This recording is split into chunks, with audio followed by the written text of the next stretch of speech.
তুমি কি আমার মতো করেই আমাকে ভাবো, নাকি অন্য কারো স্পর্শ পেয়ে আমাকে ভুলেই গেছো?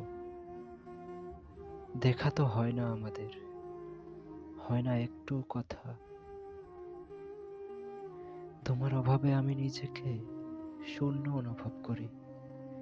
বুকে জমেছে পাহাড় সমান ব্যথা। কি দারুণ মায়া লাগিয়েছ, তোমাকে ভুলে থাকা যে দায়। কষ্টের কথা বলে আর কি লাভ বলো? তোমার কি তাতে কোনো কিচ্ছু আসে যায়? আমার চাওয়া পাওয়া সবটা তো তুমিই ছিলে, তবুও কেন আমার হয়ে আসোনি? নাকি আমি শুধু তোমাকে চেয়েছিলাম, তুমি আমাকে চাওনি?